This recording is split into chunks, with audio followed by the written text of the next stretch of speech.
Papa omalaki ya trop nalingaki mingi magesala mwana mukeme na bango sepela papa mama grâce muziki ndingu pa zao na bani faut kitala mais non bango baza ba star moboye na ngai na pousse pena bango mais na moni ke ba star moboye ba nié batu donc na boyi ngai vraiment nazaka mutu ya papa griffe ouais papa Wemba aza bon na bati na rolo ba neti ba souvenir eza tellement belé abeta banzembo bien o etika ti lelo azate mais to karango neti ba na repesa exemple ni comment ça peut filmer la vie est belle type lelo sur la histoire wana mama que oui marambo bien ba souvenir eza tellement belé Konjamboka chef de l'état Fachi Beton aye personnellement pour na ko longola voile na monument oyo basali na lokumu Wemba en tout cas sur le plan culturel ndenge UNESCO a reconnaître rumba na biso et papa Wemba basali le monument pe na place mususu de awa na rompe oyo ya avenue de stade eza lokumu pona mboka ezali awa wana grand prêtre c'est que na leli yango fort nde basali loko oyo monument esalinga plaisir bon via kenda mais accueillir physiquement mais tant que tozoyoka ba mesatone tozoyoka ba kakoko korombo et tomonaka neti tozalaka na biso na ye bo voix ezali mais yende mutu atiki biso po eza nzela na biso nyonso ya biso yango oyo eza biso na biso suka ya makambo eleki ebandeli mais sikoyo nde ntango na biso lelo eza lelo don't have to wait till tomorrow po tokende liboso tia kondima likolo na nyonso po ya koloba eza te mingi ya koloba eza te.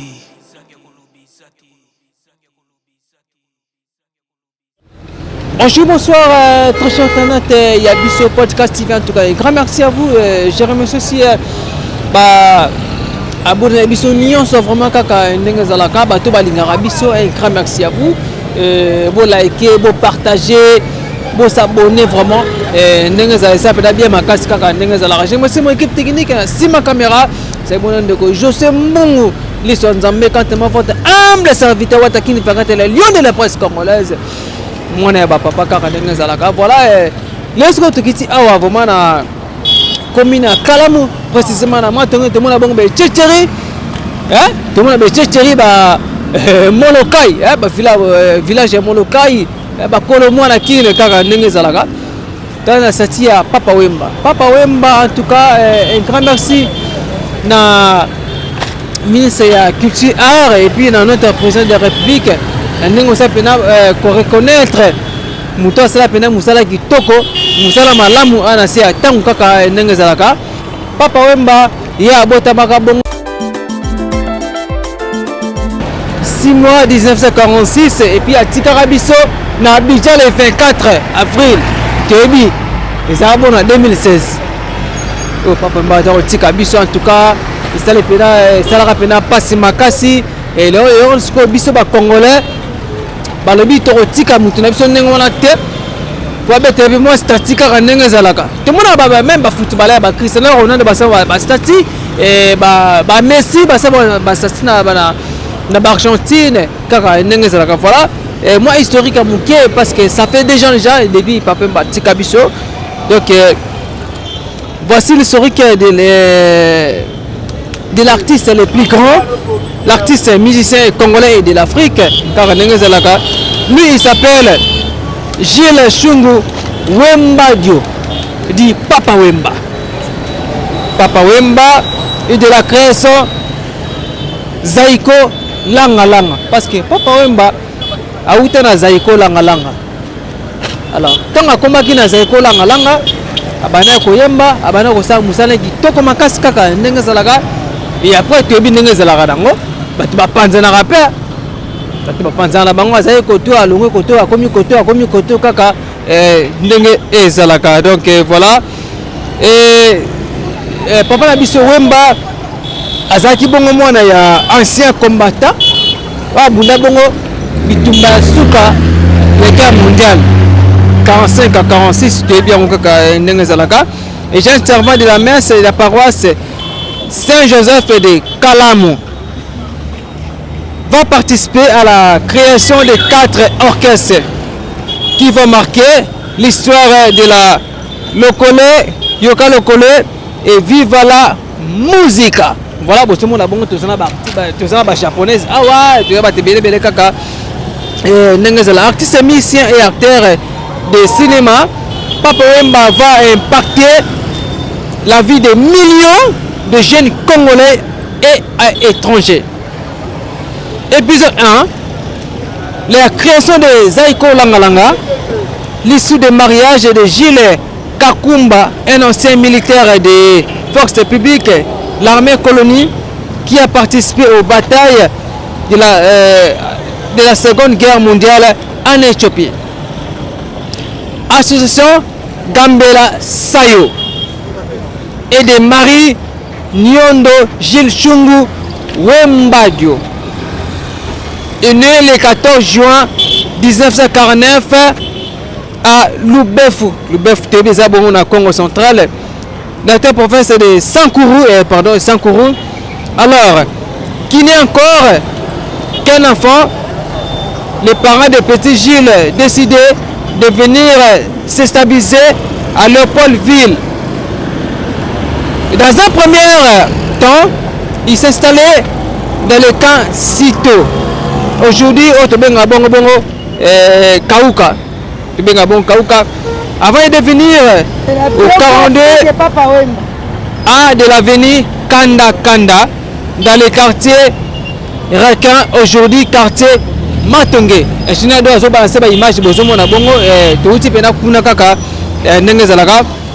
Gilles Chungu rêvait de devenir prêtre catholique. Prêtre catholique. Yalinga comme Nengwana. Prêtre catholique. Son papa militaire souhaitait fortement de faire de son fils Gilles un avocat ou un journaliste, mais l'intéressé est plutôt attiré dans un premier temps par les pratistes, ainsi que ce jeune est devenu alcooliste, c'est-à-dire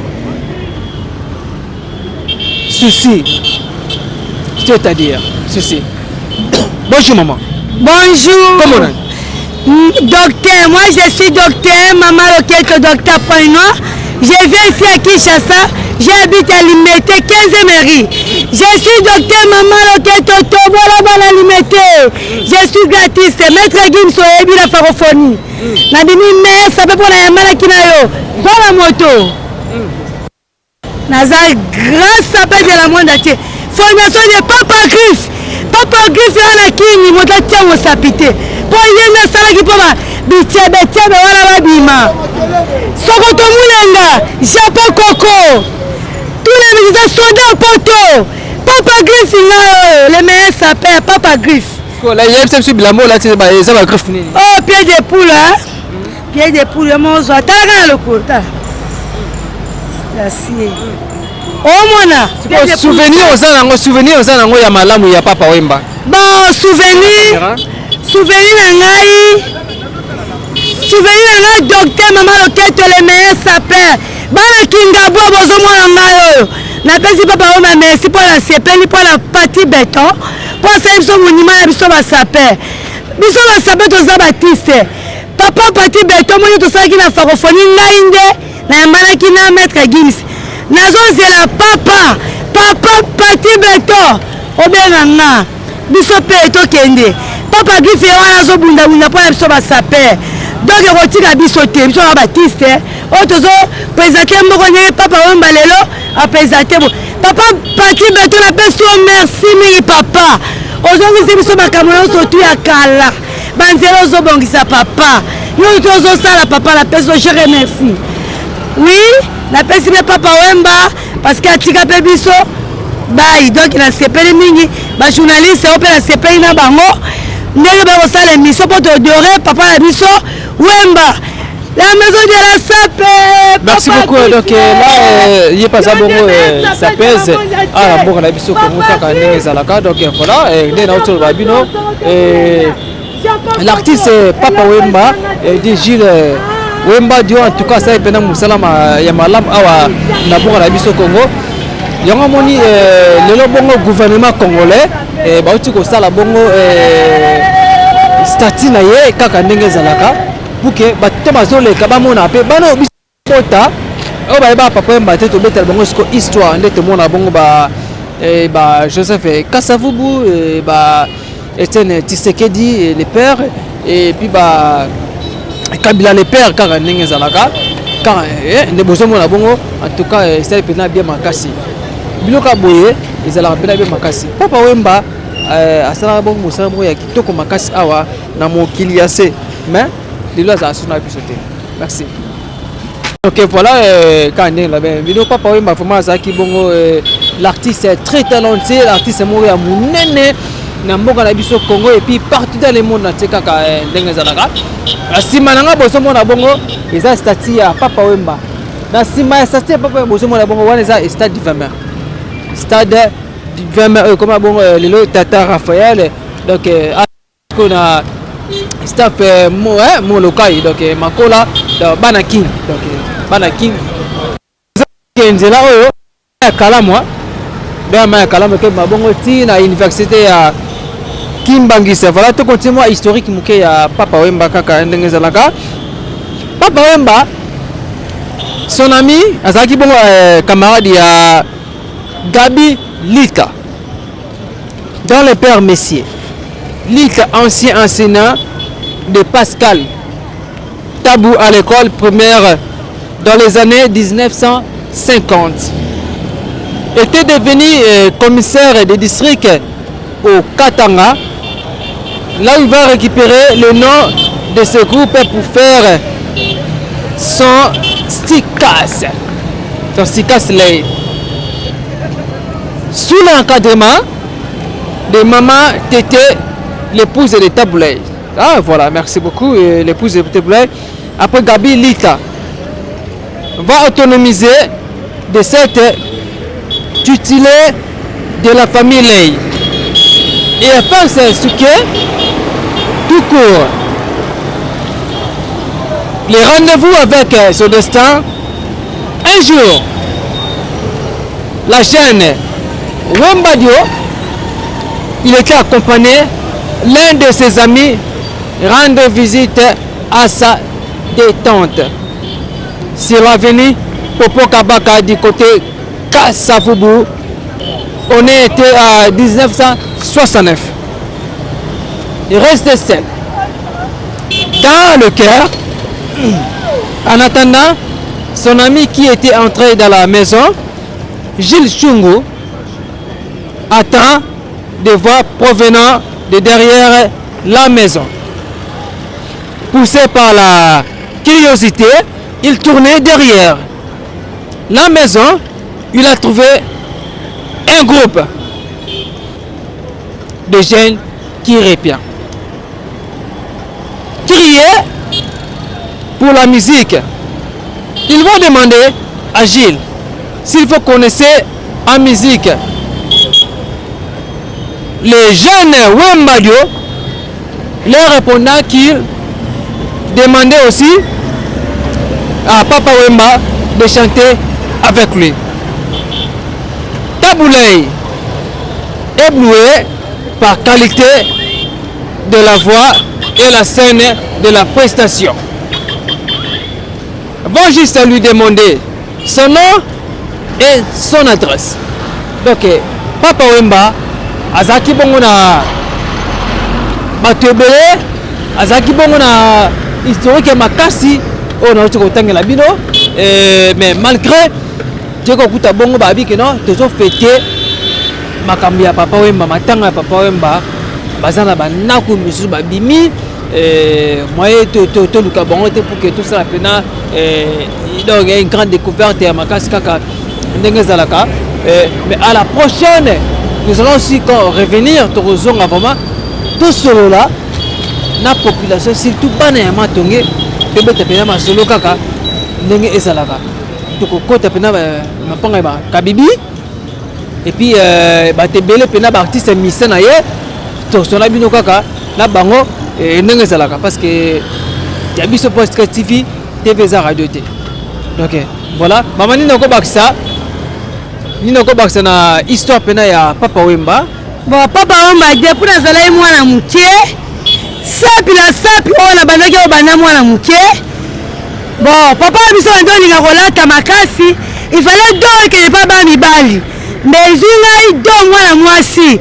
Donc famille mobimba. Donc noko pole donc la personne mbote bele ba famille na poto, tout l'Europe ba no hiro, ba no de dos. La personne bino mbote ba papi modaya, famille modaya njili, ma vanga numéro 13. Ça me voyait quitter là ba mibali quitter la ngai. Yango pe na sel po ngai papa Wemba depuis mwana muke. Yango sapi obo kama to mwana mwasi. Ezador. Dona papa na ngai kolata mingi. Est-ce que o comme eso nzembo ya Papa Wemba oyo yebi? Nzembo Papa Wemba. Nzembo Papa Wemba. Ona yebi.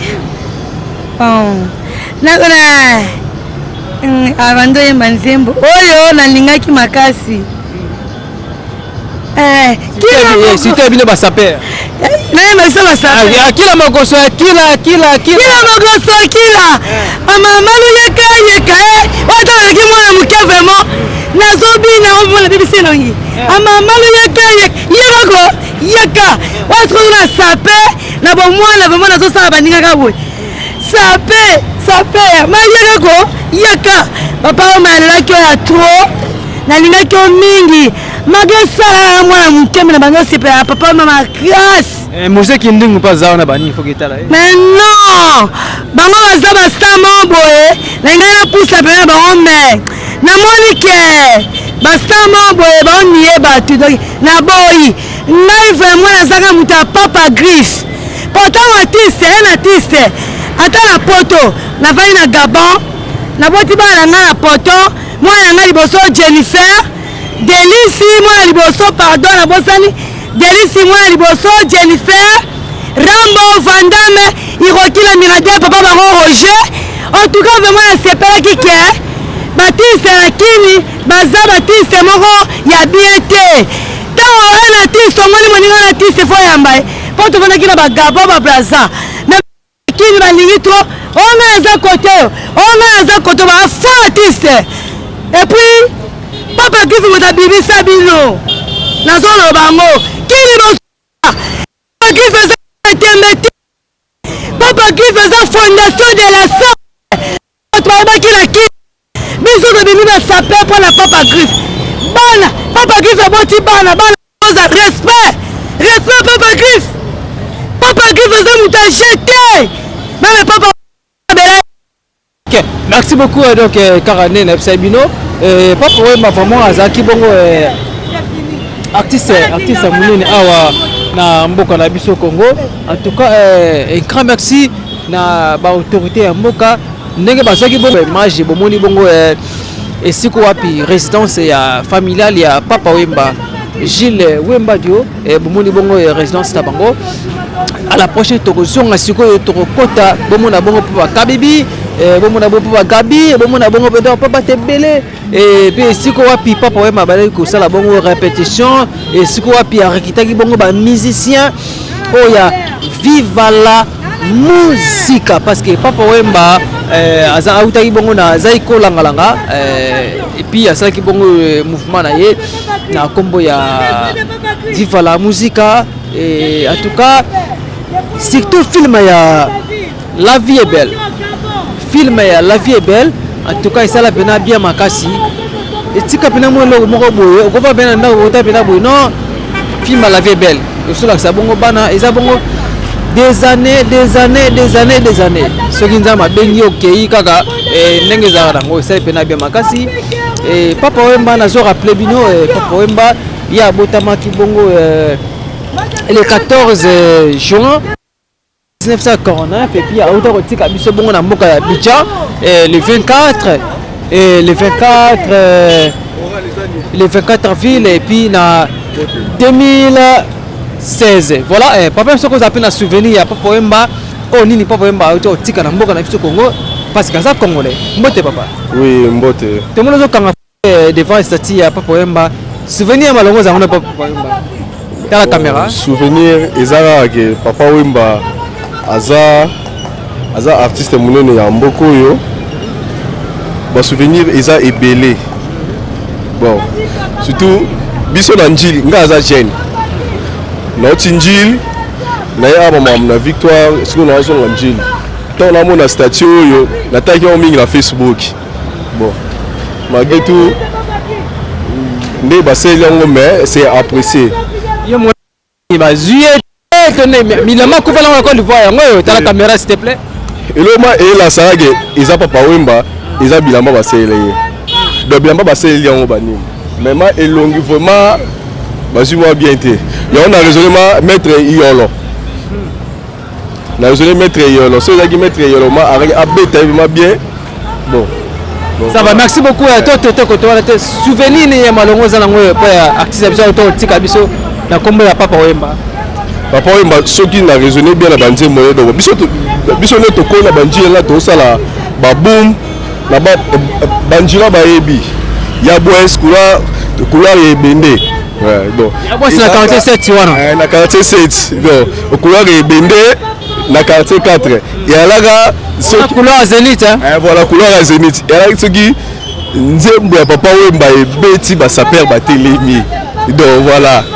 Donc papa wemba aza vraiment donc idéologie donc colo bon affaire donc mingo lo bezate. Donc yalaka do soki po batita banjembo na obosana siko nzembo ni ya papa wemba oyo linga makasi nzembo ni ya papa wemba oyo linga makasi ko mais titre na obosana mais na oyembaka nzembo kala tozalaka na kinyo bango ba saper eboza saper ya voilà donc chane alaka soko ebeti eti totelemi to défilé donc voilà na nzembo susu oyo asela question to akufa donc kotala ma wemba nde baba wemba abande kosoma basha ba question bano pese ba sha ba nzembo asela question ya matanga wana oyo donc mokola matanga mama baba balibisi ndo pasa ngi mamaluba do mamaluba na nzembo wana te wemba ayimba donc as artiste complet donc enfin voilà quoi. Okay. Merci beaucoup donc papa wemba c'est l'artiste complet quand ndenge zalaka azaki bon artiste parce que azasu na bisoté tika biso déjà uta ba temple na ebele. Alors en tout cas babiloka boye vraiment et ça la pena bien makasi kaka ndenge zalaka ko faire connaître bato basala pena musala malamu awa na mboka na biso Congo ko récompenser bango atala mapangu te mais basata boye nde tomonaka ba avenir lambo makedi tomonaka ba avenir le tomonaka ba avenir tabula ezali et puis papa na biso to tika biso tabula nani pardon Rochero ba venez za nango kaka ndenge za naka esa pena bien makasi bon s'abonner massivement na chaîne biso YouTube ya biso podcast TV et ça pena bien makasi kaka ndenge za naka ko liker ko partager ba commentaire na vidéo merci. Don't have to wait till tomorrow. Poto kende liboso tia kundi malikolo na nyoso pomo sika to uti nini teto moni na nyoso to sali me kundi me kuli forever grateful I'm counting my blessing by way do begin cause mingi.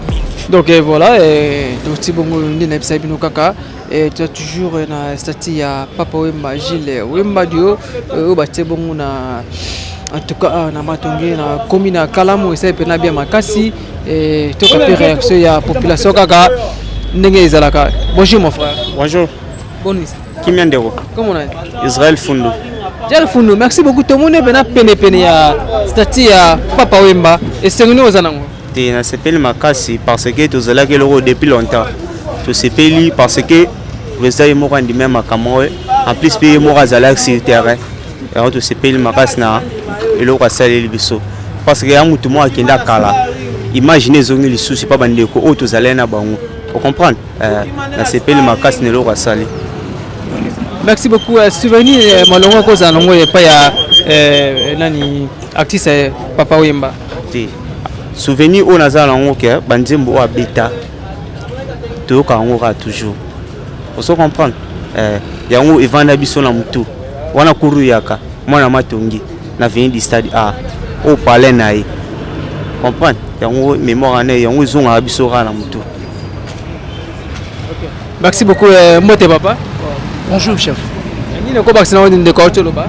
Ah ouais, biso moi je s'appelle makasi po statut au président liboso alekaki asalela biso te honorer biso légende te. Tout le monde a président Fachi a honorer biso ye. Salut biso bien donc après déjà moi référence à na matongi. Ata mutu a uti wapi soyez déjà ah non bokitanga na moi na statut ya papa Wemba et salut biso bien. Biso attaqué ba jeune et matongi tout se paye vraiment na monument au président Salut biso. Ouais. Mingolo bezate ezaka topese ka merci. Na ndenge à reconnaître valeur il y a artiste munene ya mboka. Donc voilà. Bon souvenir aux gens de papa Wemba. Ouais, papa Wemba aza bon na naibati na rôle ba nitini. Ba souvenir eza tellement belé. Abeta banzembo bien o etika ti lelo azate mais to karango. Neti ba na reposa exemple ni comment ça peut filmer la vie est belle type lelo sur la histoire wana mama que oui. Marambo bien ba souvenir eza tellement belé moyen na comment compter moko ezate pour exception mata parce que ba souvenir eza belé banzembo bien yembela biso a format ba tout donc voilà héritage ka ngwana tika biso na rôle bara bon donc tant moni bona bon statut ba ko awa en tout cas c'est la bino bien makasi bana ya matonge to pe ya kalamu ouais ça li biso bien biso vraiment bien bon à part bana matonge te mais bana ya Kinshasa Mobimba. Papa Wemba devrait avoir légende. Tout le monde a bamboka mususu, ba légende na bango ba honora bango karabo. So azate ba sala bango ba statue. Na ba quartier au azala abotama ba quartier akolela na commune wana ba sala toujours moi symbole partout dans le monde. Donc local pe ba sala ngo awa na motonge et sali biso bien makasi po yaza légende. So na Côte d'Ivoire ba fetaka jour akufaki. Bosco na mboka na yemo pour basaler les statues. Le Cameroun ezate na Côte d'Ivoire jour akufa eza férié. Oui bino ouais. Merci beaucoup artiste. Ce que tant yoka ki liwe ya papa Wemba le bana ya mboka na biso Kongo sala ka ndenge ni. Ishokanga vraiment makasi. Kanga vraiment makasi. Et papa Wemba c'était un Congolais. Azape mutekolo o yazalinga pe na zayango. Mutete là. Et choquant vraiment, même si le journal a peine à lire vraiment bien, et choquant fort. Si on a un podium, et ça l'a vraiment passé. Merci. Ok. Il n'y a pas des artistes et musiciens qui ont fait une scène. Alors, bino bobo tika bozo banga pete ko bandengo ke na kufa na scène to na kufa na nzela to ndenge ni. Ça dépend de la vie à mutuna so tambola. Et ça peut munae. Comprendre. Ngape naza artiste loroi ngaza comédien naza na groupe bomoko oso comprendre ngape na rolo baliloba na ngalobana e uta na makambo o ngamona na genre kwebima oso comprendre ya kufa na podium de sur scène ebika ngape na rolo baliloba na pe e correspondre na makambo susu po ebata mpe ezo on pekimba moko na raté eza via mutunda zo tambola eza bongo. Merci beaucoup. Donc, nous sommes toujours dans la commune de Kalamou et précisément dans le quartier Matongé. Et derrière la caméra, vous avez un stade de famille. Et nous avons ce que nous avons un stade de famille. Nous avons un gouvernement qui a bon ça. Mais là, on a ming on a tête l'accès bino kaka et bateau bazar libane amboka na biso kaka ndenge zalaka. Voilà. Et tous ceux qui ont sukoyo Sikango, en tout cas, Papa Wemba, Azaki Bongo, l'artiste est très talentueux, bon compositeur, Abana Gosta Banzemba Kitoko, Kosa Pena Makambuya bien. Tout le monde a bon film La vie est belle. Film La vie est belle. Après c'est Papa Wemba vraiment. Tant à outer bon village, Aki Bongo na venu Kanda, Bozomona ba image wana. On a venu place puis Papa Wemba. Abana bongo ko vanda mais à la prochaine tokozonga parce que balobi TV za radio te maki songi mukie maman na biso Amazon azolinga sou te bat basala ba interview sur Papa Wemba mais tokozonga Anenga coulisses parce que TV za radio te. En tout cas, ben tournage na biso ya chaîne YouTube et ya biso podcast si vous s'abonner massivement et ko partager, ko liker en tout cas ko za la pena bien makasi kaka ndenge zalaka. Merci. On se réfléchit juste après. Merci.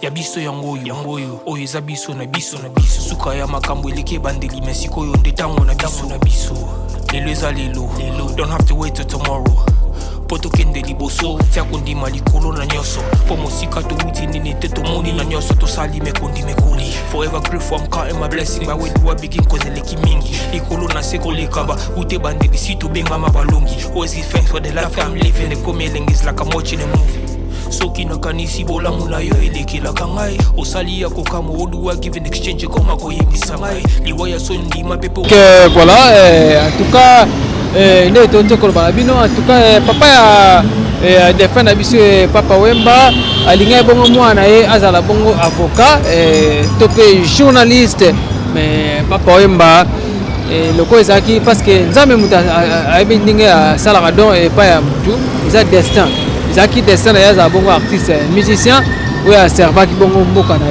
ser musical et donc et puis voilà il a fait aussi ses écoles primaires à Saint-Jean Percam au Tobera bongo lelo EP1 Kauka donc papa Wemba attend l'école primaire à l'époque c'était à Saint-Jean Percam au Tobera bongo EP1 Kauka il a fait la connaissance d'une jeune qui deviendra aussi l'artiste. Donc voilà, Papa Wemba, donc voilà, Papa Wemba, et moi plutôt comme kaka nengezalaka. En tout cas, c'est le peine bien, donc ça la fait bien. Tout le monde a bon bazoya, bazo kanga photo devant statue à Papa Wemba, bazo aussi na ba souvenir pe à Malonga. Il y a Papa Wemba. Alors en tout cas toujours beta pena c'était mingi na ba propriétaire o bato bazolandela bongo sati oyo te ba ndeni ya ko batela ngo to pe ndeni ya ko bongisa yango bosoto ekoma awa te ekoma te place ya ko boka ba poubelle ekoma te place ya ko boka ba sachet ekoma te place oyo ya ko boka bosoto awa non parce que ebele bato ebele bauta bongo Congo Brazzaville bauta bongo Côte d'Ivoire, Baouta Bongo, Sénégal, Baouta Bongo, Maroc, partout dans le monde entier, Baouta France, Barbano Karaba Foto, Bongo Awa. Nengezala Kaka. Alors, tu vas Nenia Kobate Lango et Gozala Pena, bien Makasi, Bozomona Bongo, Satia Gilles Wembadio, Papa Wemba, en tout cas, grand merci à vous, Kara Nengezalaka, Kito Kara Nengezalaka. Merci beaucoup. Voilà, un grand merci à tous les spectateurs, en tout cas, pour la peine émission à Binukaka, Nengezalaka, et te remercier le gouvernement congolais, en tout cas, on ça la peine, pour nous reconnaître, et pour la paix, Moko ya bango na kombo ya Papa Wemba, tout le monde a bongo, bateau bakena kala, balutumba simaro, l'homme makadi, le laisse Gilles Wembadio, Papa Wemba. Merci beaucoup, nous appelons Papa Nabiso. Bonsoir, Papa. Ah, bonsoir, messieurs les journalistes. Comment on a? Monsieur John Bola, je viens précisément de Matadi, la ville portière. Et là, j'ai œuvré à la RTNC, Congo Central. Et présentement, je suis à l'ONATRA, comme chef du personnel. Ok. Merci beaucoup. Tout le monde awa devant le statut à Papa Nabiso Chungu Wembadio. Ma souvenir, ma longue zanango et pas à Papa Wemba. Je parle en français ou bien? À Lingala, parce que Batibé les balles Nabiso, c'est pas grave. Ok. Nazar va souvenir belé. Nawe Itali Chungu Wembadio. Papa Wemba, Bakakuba, dans la mesure où, pendant que Nazalaki étudiant, na Tambolagi Villa Kinshasa Mobimba, na artistes, notamment les musiciens congolais, ils ont la musique profane, comme on appelle, na musique mondaine, ne bazaro bengango, mais nous c'est la musique moko, de part solo. Alors, ils ont une publication na salaki, économie de la musique congolaise de 1960 en 2000, pour dégager apport oyo musique ndenge et kotisa mbongo na Congo par rapport à budget national. En tant qu'ancien, il y a Université Congo. Et c'est parmi les bateaux qui bayamba kingai tango naza na tambola ki na c'est moi ebele et par le fait que na komaki na Kinshasa mardi le mercredi tango na moni mokonzi mboka chef de l'État Fachi Beton aye personnellement pour na kolongola voile na monument oyo basali na lokumu en tout cas sur le plan culturel ndenge UNESCO a reconnaître Rumba na biso et Papa Wemba basali le monument pe na place mususu de a na rompe oyo avenue de stade eza lokumu pona mboka et c'est un endroit désormais il faut être touristique oyo kokotisa pe mbongo na kati ya Congo et tango nyonso muto soki ayi leki atali wi amoni ke monument Papa Wemba et toyebi Papa Wemba œuvre yi asalaki pona lokumu ya musique congolaise. Merci beaucoup. Siko tango kaka bongo liwaya papa na biso Wemba Shungu ezaki bongo les 14 6 mois pardon na Abidjan le 24 avril 2016 tango kaka bongo liwana et ça ko ndenge nini avec beaucoup d'émotion et d'amertume pour na kotala ke Congo to perdaka mokolo wana un homme de valeur muntu oyo asali lokumu ya musique congolaise de part ndenge atambolaki ezala ata na zaiko langa baleki na ba ici fi je crois le collé ti aya kozwa décision ya kosala groupe Viva la Musica vraiment jour wana ezalaki jour moko ezalaki vraiment très consterné je crois que j'ai mangé très tard madame asala nga soupe pour na yeba komela parce que de part ça aza mutu azaki idole na ngai donc Papa Wemba aza mutu moko vraiment munene liwana ye de part que lokola ye azalaki artiste même si akufa boye physiquement tokomona ye te mais à partir de ba œuvre na ye eza ke tilelo ezo prospérer que en tout cas Papa Wemba aza toujours vivant parmi nous. Ok, merci beaucoup. Nzembo nini malonga o kanga pena titre nini nzembo ya Papa Wemba o esala ko so zo kango ezongisa ma mebele. Papa Wemba album eza banzembo eza ebele mais en ce moment parce que biso neti na matadi toza bana ba marin alors ba papa ba navigant tango nyoso ba masuwa tango ezalaki toza na fréquence mingi na ya poto ya kokende pe poto soki bokangi congé mais tango bakangaka ye tango bazongaka wana seri tobenga akota bangulu tango azongaka nzembo na ye wana parce qu'en ce moment na matadi nini ezalaka te courant plutôt pas courant mais il n'y avait pas encore la télévision l'effet maréchal tango ayaka na matadi atie biso télévision mais toza kotala na banini na nzembo ya parapluie omoni ne bayemba chuchu motema nanga tokita on comprend boro alors nadi yo tonton alors boro wana tango pe bakangaka ye chaque fois soki toyoki banzembo wana bo ba mère supérieure ezali biloko mwa ebele mais vraiment soki nayoki yango tant susu naza kokanisa ye mingi tant bakangaka ye. Ok. Merci beaucoup papa. Siko banzembo pene ya Papa Wemba. Ebekena ba chanson éducative bana ko éduquer biso kaka ndenge zalaka siko rumba lelo na série na bino ozomona ndenge ni. Bon bokese niveau ezalaka parce que vous voyez par exemple que ce que nous appelons en économie mutation. Mutation na moment ya environnement wana même temps ba créaka Viva la Musica ozwi ndenge asangisaka ba kombo ba venir mais pour le moment ba variation ezali par rapport ya ba contexte soko tali même ti asalaki banzembo ne bakawa koko korobo wana ezali par rapport à environnement aza koyemba ndenge wana te mais achangeaki po abunga te donc il y a eu une évolution mais moi noyo wana ya rumba il faut ezala kaka ne yango nde ye na kati ya conservation malgré moko akobima mpona kolakisa mouvement mais il faut eloko wana ezonga kaka aza koconserve toujours rumba ndenge tozomona na bajeune musicien lelo bafere egola bafali pupa bazo conserver room. OK.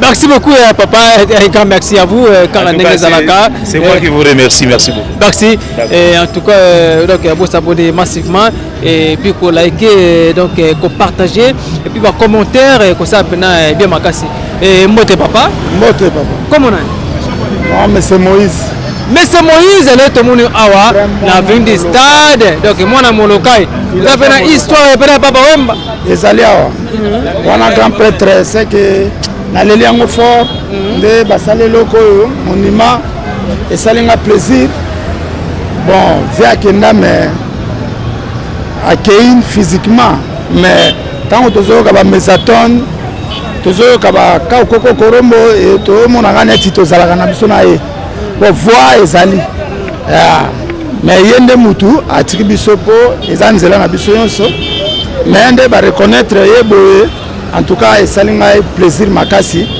mais biso bapeti na ye tozali forme mpe ezali nakanisi yo moko ozomonaka nde na telemi boye se na makasi jete omona yango blage te nde nazawa bien babiloko ya mystique eza. Merci basouvenir malongo ozala yango defe na biso artiste papa Wemba basouvenir eza ebele bon alingai jeunesse mingi abandaki koteya biso fo bolataka kitoko kolata kitoko eza bien mais fo bolukaka mpe lar bango te osomba alobaki ayembaki na nzembo moko Frank azali oyo azali mayele Frank azali oyo azali responsable nde nazoloba boye marke baforme ezali mais pere de 4 enfants bapeti batangaka Palestine ezali makambo ezali me bakare weya yo oyebika toala oprese te bakare weya ntongo mona moni parada ntongo oyokaki bongo liwa ya papa Wemba mokolo atikaka biso esalaka bino ndenge nini nalelaka mabe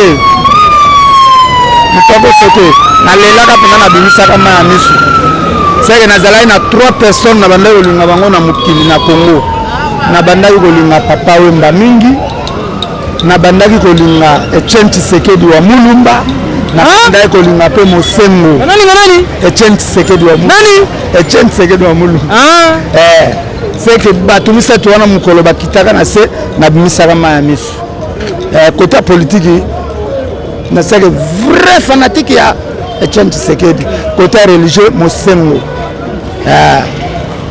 oyo na muziki c'est fait beaucoup c'est que nakofanda banda tongo ata inane na oyo banzembo na ye na olemba te mais tozomona na bino bana matongo ekandaka na la résidence ya famille bozobongisa yango te bona eza makambo ya famille na ye biso tokokota na makambo wana te wana eza makambo ya famille na ye bokomala babeloko ya papa Wemba maintenant nazoya biso wana aza idole na ngai na makambo nyonso teblaki te wana eza makambo ya famille na ye bon moi tokota kuna te biso kotikali na pere tono soutenir ye sur plan artistique tobande koya barep na oyaka mpona tala via kosangisa couleur ni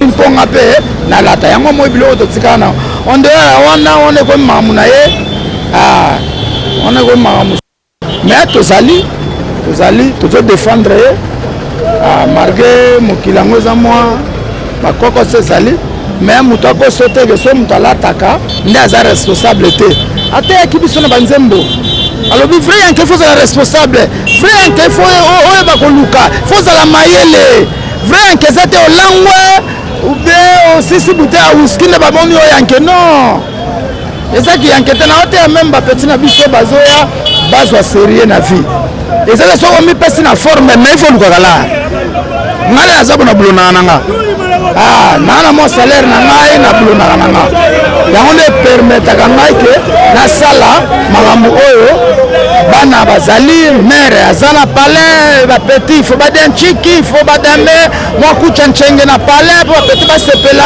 seke malgré forme ezali mais il faut idéologie ezala ok merci beaucoup tokokata nzembo oyo papa mesalaka bien makasi ata momi banzembo eza ebele eza ebele oyo emarka ngai me nzembo mingi nalingaka mingi Frank azali oyo azali responsable na eloko mosu asala eloko moko asalaki boye nzembo ya mesatone me namona omona na album ya mesatone na nzembo wana alata chapeau oyo bato mibimba bilongi lokola porte ya boloko milimo mbindo matai mangbongi bayoka te die bakanisi kindoki ezalaka ndenge nini monama ntango oyo kosala mabe yango nde bondoki ye satana ye molimo na bango mabe futi misere mokili etelemeli. Merci beaucoup, donc, en tout cas, un grand merci à vous, très cher Tonat et à Bisso Podcast TV. Beaucoup de toujours qu'on s'abonne, ça bien makasi et bon liker, bon partager, voilà. Bon, ça, on a tout le coup, tu vas faire une photo. Nastati à Papa Wemba, Neka Zalaka. En tout cas, c'est bon, ça, on a tourné une photo. Voilà, tu as toujours un statut à Papa Wemba et tout le monde a tout le coup à battu donc bana mboka ba congolais ba boko se pela peto pe ko kanga photo awa na statut à musicien l'artiste est très talentueux na kombo ya Papa Wemba tout le monde a bena awa ndeko Josué zona pena statut ba monongo pena bien Wemba dio Shumu Pene Kikumba. En tout cas, un grand merci de votre soirée. Et tout cela peine à papa la vision d'Ingazawa. Et mbote papa. Mbote papa. T'as la caméra comme on a? Ouais, comme Dido Pontenta. Ok, tout le monde a des vases à Papa Wemba. Souvenez aux Zélandais Malonga et Papa Wemba. Bon, le problème est ça, Naouti Lubumbashi, dans mon acquis en habitat. Naouti Lubumbashi vraiment. Ouais, Naouti Lubumbashi, on a eu autant la pina, papa, donc n'a pas à idole Nabiso. Taka Biso Bana Kalamu, donc il m'a tongé, donc partout de Toloba, comme déjà international déjà. Il y a une photo à rendre pour hommage pour Otala. Et là, on a en tout cas, artiste au Salier, on a Konzambo Kapena, félicitations Pena Ndenge pour immortaliser Tsusu, Papa Wemba. Et ça libère ma casse vraiment.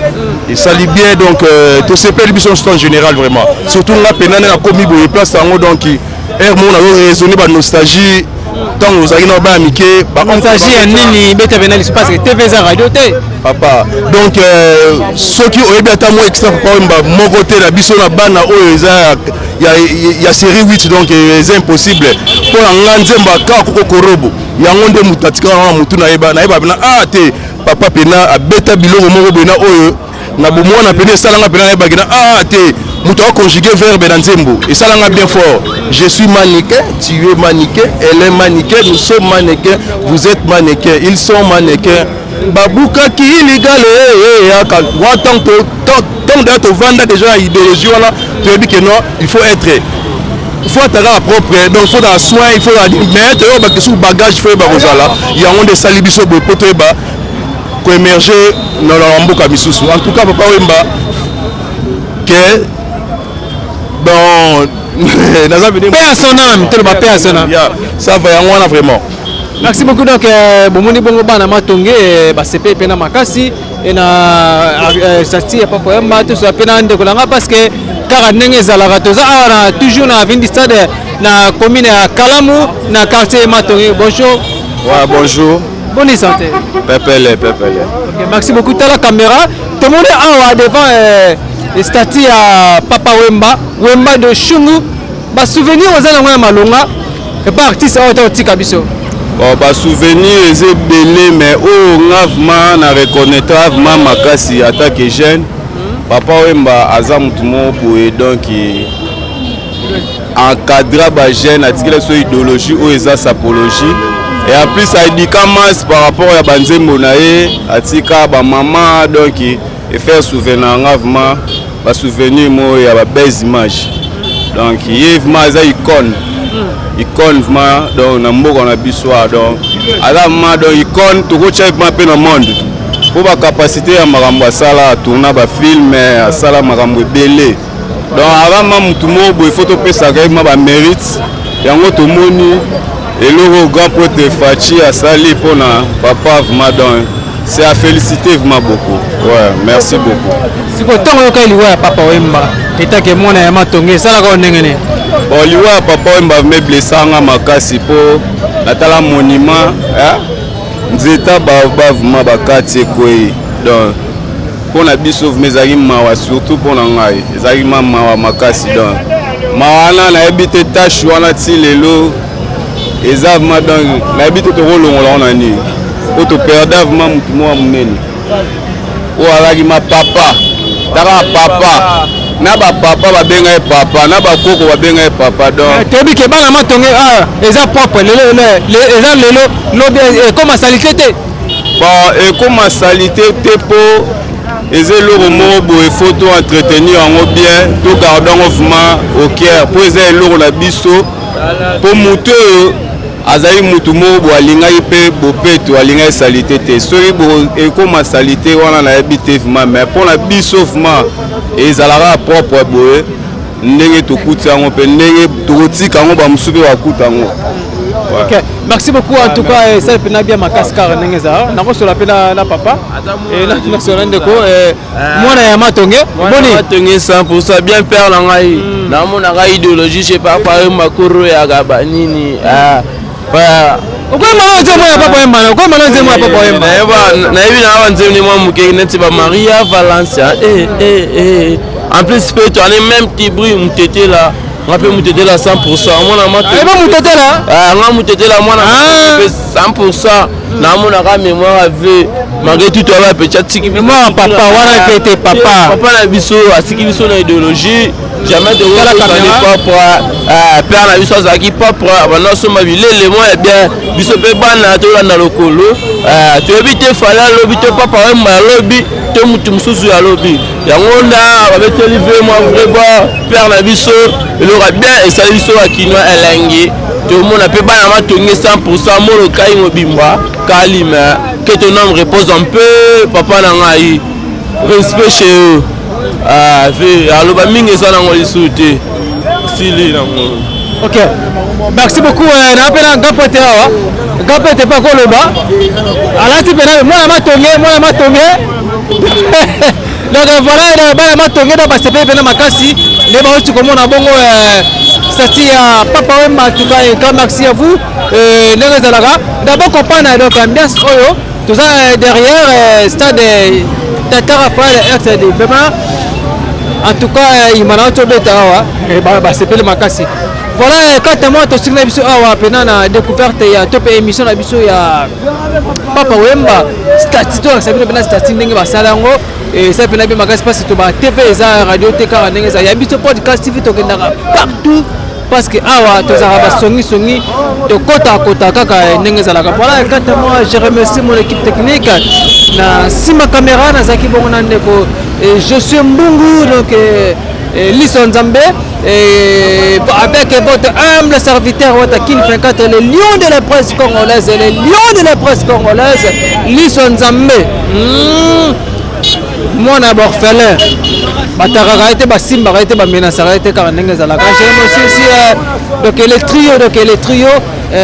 les trios bapaton na biso pena les trios notanga komo la boîte mais kono notanga komo la bango te notanga komo kaka ya mama Laura Chou mutala aliva saling te na poche comme kaka 18h45 ba kenezo monga na senior mama Laura Chou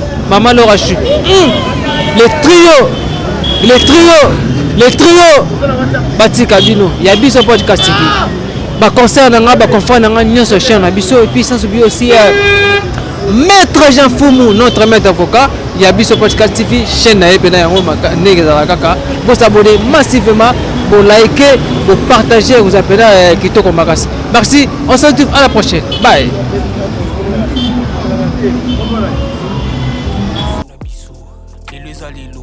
Don't have to wait till tomorrow. Poto kende liboso tia kundi malikolo na nyoso po mosika to witi nini te to moni na nyoso to sali me kundi me kuli forever grateful I'm counting my blessing by when you begin cause leki mingi ikolo na seko lekaba ute bande bisito benga mabalongi always give thanks for the life I'm living the coming is like I'm watching a movie soki na kanisi bola muna yo elekela kangai osali ya kokamo oduwa give in exchange koma koyebisa ngai liwaya sondi mapepo ngana zwa bomo ya sekwelekela kangai give to Caesar what belong to Caesar ya bisolo kumuto pesa na nkolo obimisa ngana mulili opesa lilobo epelisa mwinda okomisa njoto etonga makamu na koma komona kokamwa ebande lipesuka nyoso tosengaka esi osala bokitano ya bala ya mabana bilaka na ndima kokokisa nyoso pona ntina nanga ya mutuya yo pesa nga ofeli nzambe tata esengo na nga ya libela moninga na nga ya mutima matoye yoki miso emoni minga koloba eza te motema eza temoi misala emonani minga koloba eza te touti mosika esalsal tokomi minga koloba eza te ya koloba eza te minga koloba eza te matoye yoki miso emoni minga koloba eza te motema eza temoi misala emonani minga koloba eza te touti mosika esalsal tokomi minga koloba eza te ya koloba eza te minga koloba eza te